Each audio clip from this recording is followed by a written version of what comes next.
अंतिम संस्कार के समय शव के सिर पर 3 बार डंडा क्यों मारा जाता है? इंसान की लाइफ में जन्म में बाद जो सत्य है वो मृत्यु है। फिर चाहे वो कोई साधु हो या संत, राजा हो या फकीर, जिसने भी जन्म लिया है उनको एक दिन मृत्यु जरूर आएगी। ऐसे में जो लोग यह सत्य समझते हैं वो मृत्यु के बाद मोक्ष पाने की अभिलाषा में अपने जीते जी तो पुण्य कर्म करते ही हैं, बल्कि मरने के बाद भी कुछ कर्म ऐसे हैं जो मृतक के परिवार वालों द्वारा विधि पूर्वक किए जाएं तो मृतक की आत्मा को मुक्ति मिलती है। वीडियो में आगे बढ़ने से पहले हमारे YouTube चैनल जीवन ज्ञान संगम को लाइक सब्सक्राइब करें और कमेंट में जय श्री राम लिख दें। आपका कल्याण ही कल्याण होगा। और इन्हीं कर्मों में से एक है अंतिम समय के दौरान किए जाने वाली कपाल क्रिया, जिसमें चिता में जल रहे शव के सिर पर 3 बार डंडा मारा जाता है। लेकिन क्या आप जानते हैं कि ऐसा क्यों किया जाता है और शव के सिर पर डंडा मारने का हमारे ग्रंथों में क्या महत्व बताया गया है? अगर नहीं जानते तो कोई बात नहीं, आज की इस पोस्ट में हम आपको इसी बारे में बता रहे हैं। गरुड़ पुराण में मनुष्य के अंतिम संस्कार को लेकर एक निश्चित विधि विधान का वर्णन मिलता है, जिसका पालन हिंदू धर्म में शव के अंतिम संस्कार के समय होता ही है। हिंदू धर्म में अंतिम संस्कार के समय शव को मुखाग्नि दिए जाने के बाद बांस के डंडे पर एक लोटा बांधकर शव के सिर पर घी डाला जाता है।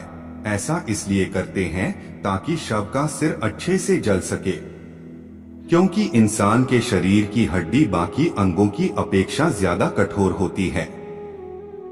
इसीलिए उसे अच्छे से अग्नि में नष्ट करने के उद्देश्य से शव की सिर पर घी डाला जाता है। हिंदू धर्म में अंतिम संस्कार के समय मृतक के सिर को डंडे से मारकर फोड़ दिया जाता है। इसके निम्न कारण है। तंत्र मंत्र करने वाले श्मशान घाट से मृतक की खोपड़ी लेकर अपनी साधना कर सकते हैं। इस वजह से मृत व्यक्ति की आत्मा उन अघोरियों या पिशाच पूजन करने वाले की गुलाम बन सकती है, इसलिए खोपड़ी को तोड़कर नष्ट कर देते हैं।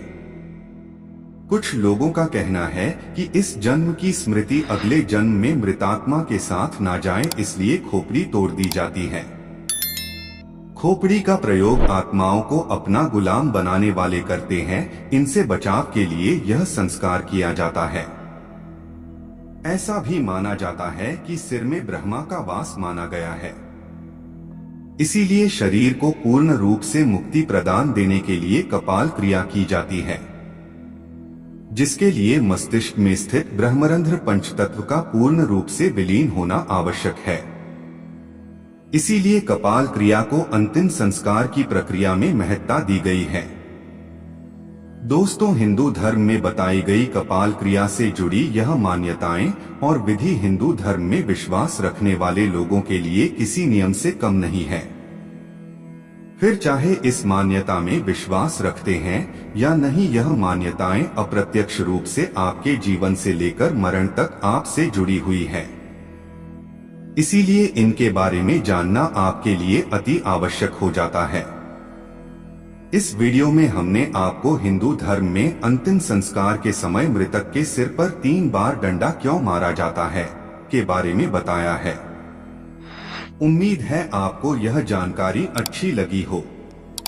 आज के लिए बस इतना ही। मिलते हैं न्यू वीडियो पर। जय हिंद, जय भारत।